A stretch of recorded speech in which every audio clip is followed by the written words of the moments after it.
The ring was actually a tie-pin, and it was presented to my grandfather, the picture at the back there, who was Thomas Walker. He was a footballer.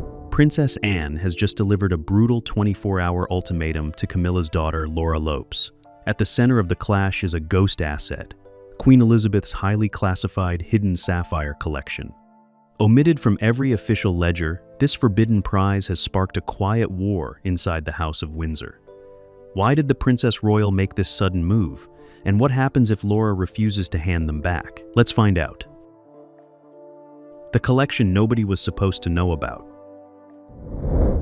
Right, the brooch itself. 2 blue stones, sapphires. The little leaves underneath, well, they're green gold. Now that means they've put... There is a version of the royal family that the public sees.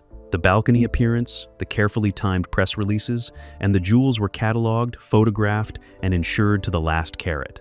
And then there is the other version, the one that happens in private rooms, in quiet conversations, in handwritten notes that never reach an archive. This story lives entirely in that second version. Most people assume that everything Queen Elizabeth II ever owned was accounted for. That somewhere in the vast bureaucratic machinery of the British monarchy, there is a record for every ring, every brooch, every inherited stone that passed through her hands across 70 years on the throne. That assumption is wrong. Queen Elizabeth was many things. She was disciplined and dutiful. She was, above almost everything else, private. And part of that privacy meant that not every item she treasured was handed to an institution to be catalogued and displayed. Some things she kept for herself, not out of greed, not out of secrecy for its own sake, but because some possessions carry a kind of intimacy that no official inventory can contain. The Sapphire collection was one of those things. Now here's the question that this entire story turns on. How does a collection of jewels that nobody was officially supposed to know about end up at the center of one of the most tense confrontations the royal family has seen in years?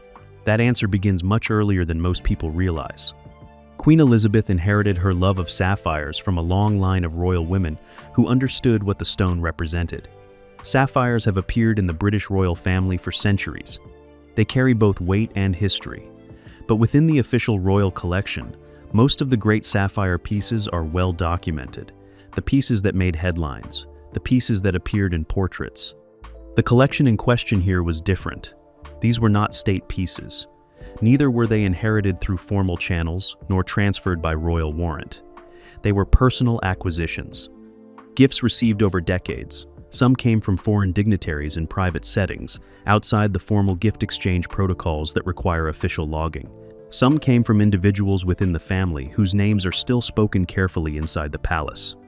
A few pieces, according to sources familiar with the matter, were purchased directly and quietly by the Queen herself, separate from any public record. None of them appear in the Royal Collection Trust inventory. None were included in the formal accounting of the Queen's estate that followed her death in September of 2022. That absence was not an accident. Here is the first thing you need to understand about how the royal family actually operates. There is a legal and official layer, and beneath it lies a personal layer. The personal layer is governed entirely by trust, proximity, and relationships that stretch back decades. Items move within that personal layer, not through legal instruments, but through quiet understanding, through conversations held in private sitting rooms, through arrangements that are never written down. Queen Elizabeth was the master of that personal layer. She knew exactly what she owned, exactly what it meant, and exactly who she trusted with it. The question after she died was whether the people she had trusted would honor her intentions. In the months following the Queen's death, attention naturally focused on the official estate, the crown jewels, the royal residences, the art collections worth billions, the documented transfer of Sandringham and Balmoral to King Charles. These were the transactions that made headlines. These were the items that had lawyers attached to them. The Sapphire collection slipped through a different kind of gap, not because anyone was careless, but because in the chaos of a royal transition, the items that exist outside the official record are precisely the ones that fall into shadow. And shadow, in a family like this one, is where decisions get made that nobody ever has to answer for publicly. By late 2022, according to individuals with knowledge of the family's internal arrangements, certain personal items belonging to the late Queen had quietly moved into the orbit of people close to Camilla. This was not entirely surprising. Camilla was now queen consort. Her position within the family had transformed overnight. The informal networks that had always surrounded Charles now had royal authority behind them. And Camilla's inner circle, including her children, moved with her into that elevated space. Laura Lopes moved with her. That name matters enormously to this story, and if you do not know it yet, you will by the time this is over. But before we get to Laura, before we get to the 24-hour ultimatum and the phone call that set this entire confrontation in motion, you need to understand one more thing about the Sapphire collection itself. Queen Elizabeth did not acquire these pieces carelessly. She did not leave their fate to chance. In the final years of her life, as her health declined and she became more deliberate about her affairs, she made her intentions known, not in a will that any solicitor would ever see, but in the way that mattered most inside this family. She told the people she trusted exactly what she wanted, and one of them was Princess Anne. That is why Anne made the call. That is why the ultimatum came with a deadline. And that is why what happens next will tell you everything about who truly holds power inside this family right now. Laura Lopes and the gift that was never hers to keep. Here is something the palace has never wanted to discuss openly. When Camilla married Charles in April of 2005, she did not arrive alone. She brought her world with her. Her habits, her friendships, her instincts, and most importantly, her children. Tom Parker Bowles and Laura Lopes stepped quietly into the edges of royal life, and the institution, for a long time, allowed it without comment. But quiet allowance is not the same as acceptance, and inside the royal family, the difference between those two things is everything. Laura Lopes was born in 1978. She is Camilla's daughter from her first marriage to Andrew Parker Bowles, a marriage that ended in divorce in 1995. Laura grew up largely outside the royal spotlight. She built a career in the art world, working as a curator and gallerist, and she married Harry Lopes in 2006. They have 3 children together. By most external measures, she led a life that was deliberately, almost pointedly, removed from the drama that surrounded her mother. But removed is not the same as separate, and in this family, proximity to power has consequences whether you seek it or not. Now, here is the question this section is really asking. How does a woman who spent most of her adult life carefully keeping her distance from royal politics end up at the center of a confrontation involving the late Queen's most private possessions? The answer has everything to do with what changed in September of 2022, and it changed faster than most people understood at the time. When Queen Elizabeth died, the informal architecture of the royal family shifted almost overnight. Camilla became queen consort. The access she had previously enjoyed as the wife of the Prince of Wales became something qualitatively different. She now moved through palaces as a resident, not a guest. She now had staff, official duties, and a weight of institutional authority behind her that had not existed the day before. And the people around her moved with that shift. Laura Lopes had always maintained a respectful distance from the Queen during Elizabeth's lifetime. That distance was deliberate. It was also, by all accounts, quietly appreciated. Queen Elizabeth was not warm toward Camilla's children in the early years. The history was too complicated. The wounds were too fresh. But over time, as Camilla proved herself within the institution, the temperature gradually changed. Laura was never brought fully inside, but she was no longer kept entirely outside either. That middle space is where this story gets complicated. In the period following the Queen's death, several personal items from the Queen's private quarters at Windsor were handled informally, outside the official estate process. This is not unusual in large estates, royal or otherwise. When someone dies after a long life, especially someone whose personal effects span decades and multiple residences, not everything moves through formal legal channels immediately. Trusted individuals are sometimes asked to hold things, sort things, or simply ensure that certain items reach the right hands. According to sources with knowledge of the internal arrangements at the time, Laura Lopes was among those with access to items from the Queen's personal effects. Whether that access was formally sanctioned, informally arranged, or simply a consequence of her proximity to Camilla in those chaotic early weeks is now in dispute. What is not in dispute is that the Sapphire collection, or at a minimum, a significant portion of it, passed through circumstances connected to her, and for a period of time, nobody inside the palace said a word about it. That silence is the part of this story that deserves the most scrutiny, because the palace does not stay silent by accident. Silence, in an institution this old and this practiced at managing its own narrative, is always a choice. Somebody decided the Sapphire question would not be raised. Somebody decided that the disruption of pursuing it was greater than the disruption of leaving it alone. And that decision held for months. What broke it was not a legal filing. It was not a journalist. It was not a leak. What broke it was Princess Anne. And when Anne decides that something needs to be addressed, she does not wait for consensus. She does not convene a meeting or send a carefully worded letter through an intermediary. She acts directly, personally, and without apology. But why did it take as long as it did? That question still does not have a clean answer. What we do know is that by early 2025, something shifted in the family's internal calculus. The informal tolerance that had allowed the Sapphire situation to remain unaddressed ran out, and when it did, Anne was ready. There is one more thing you need to understand about Laura Lopes before this story moves forward. She is not a villain in this telling.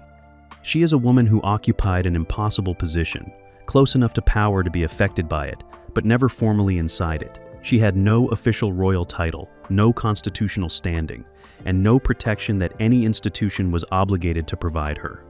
Whatever she held as a private individual connected to the crown only through her mother's marriage.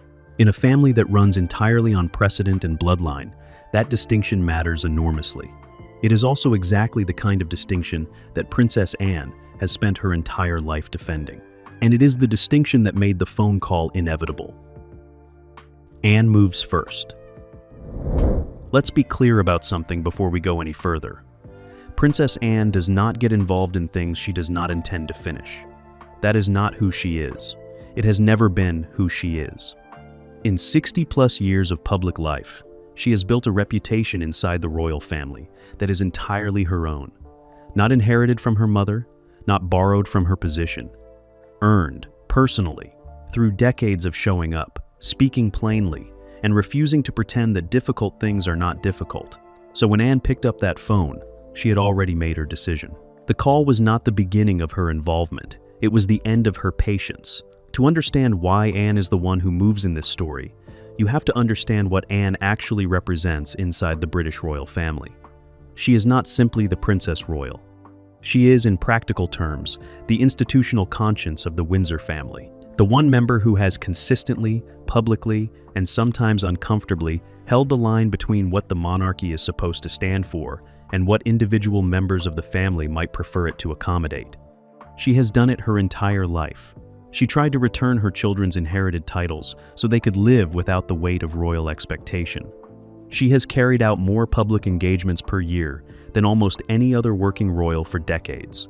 She does not complain. She does not give interviews about her feelings. She does not position herself. She simply works, and she expects the institution to be protected by the people who benefit from it. That expectation is what drove the phone call to Laura Lopes. Now, here's the core question this section needs to answer. Why did Anne move when she did? Not in the immediate aftermath of the Queen's death. Not in 2023, when the informal arrangements around the Sapphires were already in place. Why 2025? Why now? The timing is not arbitrary. And once you understand what changed in the months leading up to Anne's intervention, the decision stops looking like an impulse and starts looking like a strategy. By the middle of 2024, the internal dynamics of the royal family had shifted considerably. King Charles was managing his cancer diagnosis while continuing his public duties. William had taken on a significantly expanded role in the day-to-day direction of the institution. Catherine had returned to public life after her own treatment, and her presence had reset the public's emotional connection to the Wales family in a profound way. The monarchy was in a delicate period of transition, not dramatic, not announced, but real and ongoing. In that environment, anything that looked like informal enrichment of people connected to Camilla became a liability, not because of malice, because of optics. Because the public, and more importantly, the people inside the palace managing the institution's future, had become acutely sensitive to exactly that kind of story. The Annabel Elliot situation had already demonstrated that William was drawing clear lines between those who belonged inside the professional structure of the monarchy and those who did not. The Sapphire situation, left unresolved, carried the same kind of risk. Anne saw it before anyone else acted on it. Or perhaps more accurately, Anne was willing to act on it before anyone else was ready to. There is a dynamic inside the Windsor family that rarely gets discussed openly, but shapes almost everything. Anne and Camilla have never been close. That is the diplomatic version. The less diplomatic version is that Anne has never fully accepted the framing that Camilla's presence in this family is simply the natural conclusion of a love story. Anne watched what Charles and Camilla's relationship did to Diana. She watched what it did to the institution her mother spent her life protecting. She has been civil, she has been professional, but warmth has never entered the picture, and it never will. That history matters here, because it means Anne's intervention is not coming from a neutral place. It is coming from a woman who has specific, deeply held views about what Camilla's family is entitled to and what they are not. And a hidden sapphire collection, sitting in circumstances connected to Camilla's daughter, represents for Anne exactly the kind of entitlement she has never been willing to accept. Ultimatums with deadlines are not exploratory conversations. They are not the opening move in a negotiation. They are a signal that a decision has already been made, and that the only question remaining is whether the other party will comply or face the consequences. Anne gave Laura Lopes 24 hours because Anne already knew what she wanted the outcome to be. The deadline was not designed to create urgency. It was designed to eliminate the possibility of delay. Sources familiar with the exchange have described it as direct and unambiguous. There was no softening of language. There was no suggestion that this request was open to discussion. The message was simple. The collection needed to be returned. The timeline was not negotiable. And the implicit consequence of non-compliance was left deliberately unstated, which in this family is often more powerful than spelling it out. Because everyone inside that world knows what the unstated consequences of Princess Anne actually mean. But here is what nobody was fully prepared for. The phone call to Laura did not stay between Anne and Laura. Within hours, Camilla knew. And the moment Camilla knew, the confrontation stopped being about jewelry and became about something much larger, something that had been building inside this family for years without ever fully breaking the surface. It became about whether Camilla's position in this institution was as secure as she believed. Camilla caught between two worlds. Picture this for a moment. You have spent 20 years navigating one of the most hostile environments on Earth. You have been publicly blamed for the collapse of a fairy tale marriage. You have been called names in newspapers that would make most people walk away entirely. You have endured protests outside churches on your wedding day, and you survived all of it. You did the work. You kept your head down. You showed up at every engagement, shook every hand, and slowly, painfully, rebuilt a public image from the rubble of a scandal that defined you for decades. And then one phone call from your sister-in-law threatens to undo the careful architecture of everything you have built. Not because of anything you did directly, because of your daughter. That is the position Camilla found herself in when Anne's call to Laura became impossible to contain. The central question this section is sitting with is not a simple one. Did Camilla know about the sapphires? Did she know what had happened in those chaotic weeks following the Queen's death, when items moved through informal channels and nobody was asking hard questions yet? Did she understand what was in Laura's possession and choose to say nothing? Or was she genuinely caught off guard when Anne's intervention brought it all into the open? That question does not have a confirmed public answer, but the way Camilla has behaved in the months since tells its own story, and it is not the story of a woman who was surprised. Camilla Parker Bowles became Queen Consort in May of 2023 at the coronation of King Charles III. That moment represented something almost nobody would have predicted 20 years earlier. The woman who had been cast as the destroyer of a royal marriage stood in Westminster Abbey and was crowned alongside her husband. It was, by any measure, a remarkable rehabilitation. But rehabilitation inside the royal family is never complete. It is always conditional. And the conditions are set by people who have long memories and very little patience for those they believe are taking more than they are entitled to. Princess Anne has one of the longest memories in the family. She also has one of the lowest tolerances for exactly the kind of informal arrangement that the Sapphire situation represents. Here is what you need to understand about Camilla's position inside the palace right now. It is stronger than it was 5 years ago, but it is more fragile than it appears from the outside. King Charles is 76 years old and managing a cancer diagnosis that has never been fully detailed to the public. His reign, however committed he is to continuing it, carries an uncertainty that everyone inside the institution is quietly aware of. And when Charles is no longer king, Camilla's position changes dramatically. She will not be queen. She will be a dowager. She will be dependent on the goodwill of William and Catherine for her place within the family's working structure. She knows this. Everyone around her knows this. That future is exactly what makes the Sapphire confrontation so much more dangerous for her than it might appear on the surface. Every misstep now is a deposit into an account that William and Catherine will one day decide to audit. The relationship between Camilla and Anne has been one of the least discussed yet most consequential dynamics in the modern royal family. They have coexisted. They have appeared together at official events with perfectly calibrated civility, but there has never been warmth between them, and the people who move in royal circles have always known it. Anne was deeply close to Diana, not in a public way, not in a way that generated headlines, but in the quiet, loyal way that Anne approaches all of her personal relationships. She watched Diana suffer. She watched what that suffering did to the family and to the institution, and she has never fully separated Camilla from her role in that suffering. That context does not make Anne wrong in pursuing the Sapphires, but it does make her pursuit feel personal in a way that Camilla cannot ignore. This is not simply an institutional correction. This is Anne drawing another line, making clear once again that proximity to Charles does not translate into the kind of standing that the Windsor family reserves for its own. What Camilla did in the hours after learning about Anne's call to Laura reveals something important about how she now operates inside the family. She did not confront Anne directly. She did not call Charles and demand that he intervene on Laura's behalf. According to sources familiar with the situation, she went quiet. She withdrew from the conversation entirely and let Laura navigate the response without maternal interference.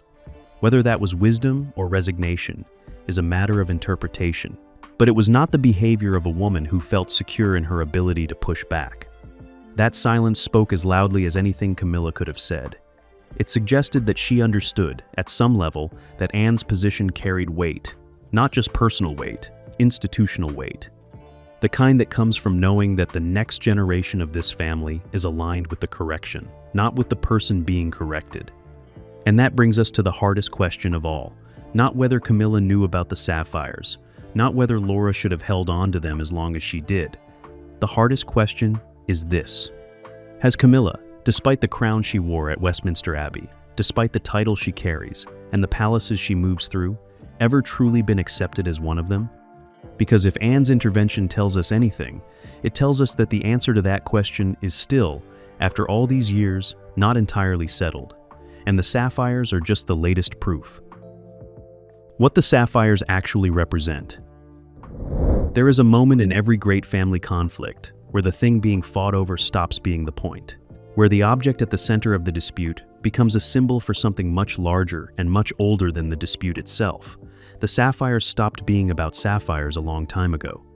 They became about something that this family has been circling for decades without ever fully resolving: the question of what Queen Elizabeth actually wanted, and whether the people who survived her are honoring it or quietly dismantling it to suit themselves. That is the real fight. And it has been building since the morning of September the 8th, 2022, when the world learned that the longest reigning monarch in British history had drawn her final breath at Balmoral Castle. Here is the question this section will answer. Why did Queen Elizabeth keep these sapphires separate from everything else? What we do know is that by early 2025, something shifted in the family's internal calculus. She had access to some of the most extraordinary jewelry collections in the world. The crown jewels, the royal collection, pieces inherited from Queen Victoria, from Queen Mary, from generations of royal women who understood that jewelry in this family was never simply decoration. It was communication. It was history made wearable. So why would she acquire and maintain a private collection that existed entirely outside those official structures? The answer is simpler and more human than you might expect, and it tells you everything about who Elizabeth actually was beneath the crown. Queen Elizabeth II was, by every account of people who knew her personally, a woman who guarded her private self with extraordinary care. The public saw the duty, the composure, the unwavering commitment to the role. What they rarely saw was the interior life. The preferences, the humor, the attachments, and the grief that she carried quietly through 7 decades of an extraordinary and often brutal public existence. Her private possessions were one of the few spaces where that interior life had room to breathe, where she could hold something and know that it belonged to her, not to the institution, not to the state, not to the public narrative of what a queen is supposed to be. The Sapphire collection represented that private space in its most concentrated form. These were pieces she had chosen herself, received in contexts that were personal rather than ceremonial, and kept in a way that reflected her own taste rather than the requirements of any official role. They were hers in a way that very little else in her life truly was. And that matters enormously when you start asking questions about what she intended to happen to them. Sapphires carry a specific weight within the British royal family that goes beyond their considerable monetary value. They have historically represented loyalty, wisdom, and the protection of the people one loves. Queen Victoria famously gave Prince Albert a sapphire brooch as a wedding gift, and that brooch became one of the most emotionally significant pieces in the royal family's private collection. The sapphire engagement ring that Prince Charles gave to Diana Spencer in 1981, several personal items from the Queen's private quarters at Windsor were handled informally. The same ring that William later placed on Catherine's finger carries a symbolic continuity that transcends any individual who wears it. Sapphires in this family are never just sapphires. They are statements about trust, about lineage, and about who belongs to whom. Queen Elizabeth understood that symbolism completely. She had grown up surrounded by it. So the fact that she built a private collection of sapphire pieces and kept them entirely off the official record was not an oversight. It was a deliberate act by a woman who knew exactly what she was doing and why. Now, here is where the story takes a turn that most people have not fully considered. If the Queen kept these pieces private and made her intentions known to those she trusted, as the evidence strongly suggests she did, then their current situation represents something more troubling than a simple inheritance dispute. It represents a failure to honor the expressed wishes of the woman at the center of it all. And in a family that wraps itself in the language of duty and service and respect for the crown, that failure carries a moral weight that no legal argument can fully neutralize. Princess Anne understands this. It is, arguably, the deepest source of her anger in this situation. Not the monetary value of the pieces, not even the principle of institutional property rights, though that matters too. What Anne cannot accept is the idea that her mother's personal wishes are being treated as negotiable by people who were never fully part of her mother's world. That is the line for Anne. That has always been the line. There is something else the sapphires represent that nobody inside the palace is saying out loud, but everybody is thinking. They represent the boundary between the Elizabethan era and everything that comes after it. Every royal family goes through this. Every transition from one monarch to the next involves a reckoning with what belongs to the past and what gets carried forward. Some things transfer cleanly. Some things get disputed. And some things become flashpoints that reveal, more clearly than any official announcement ever could, exactly where the fault lines in the family actually run. The Sapphire collection is one of those flashpoints. Its return, if it happens, will signal something important. It will signal that the people who came into this family through Camilla understand the limits of what that connection entitles them to. It will signal that the new era, William's era, the era that is already quietly taking shape around a king whose health remains uncertain, will be built on a foundation that is cleaner and clearer than the one it is replacing. Its non-return would signal something equally important, that Camilla's family believes their position is secure enough to withstand the pressure, that they are willing to test the limits of Anne's authority, and by extension, the authority of the next generation waiting in the wings. That would be a very dangerous bet to make, and based on everything we know about how this family operates, when it decides to draw a line, it would almost certainly be a losing one. Queen Elizabeth spent 96 years learning when to hold something close and when to let it go. She built a collection of private pieces that reflected her innermost self.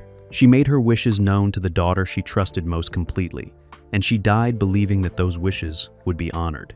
Whether they will be, whether Laura Lopes will return what Anne is asking for, and what Elizabeth intended are the questions that the final chapter of this story will answer.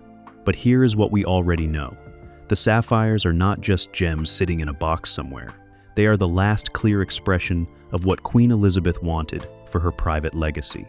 And the fight over them is, at its heart, a fight over whether that legacy will be respected or quietly absorbed by people who were never meant to have it. Anne knows it. William knows it. And somewhere, in a palace she was invited into through marriage rather than birth, Camilla knows it too. The sapphires have not been publicly returned. No official statement has been issued. No palace spokesman has confirmed or denied anything. And that silence, as we have learned, is never accidental. What we know is this: Anne made the call, the deadline passed, and the family is watching to see who blinks first. This is not just about jewelry, it is about whether Camilla's world truly belongs inside these walls.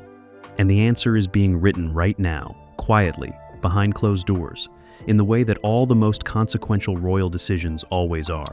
If this story gave you something to think about, like this video, subscribe, and tell me in the comments, do you think Laura returns them?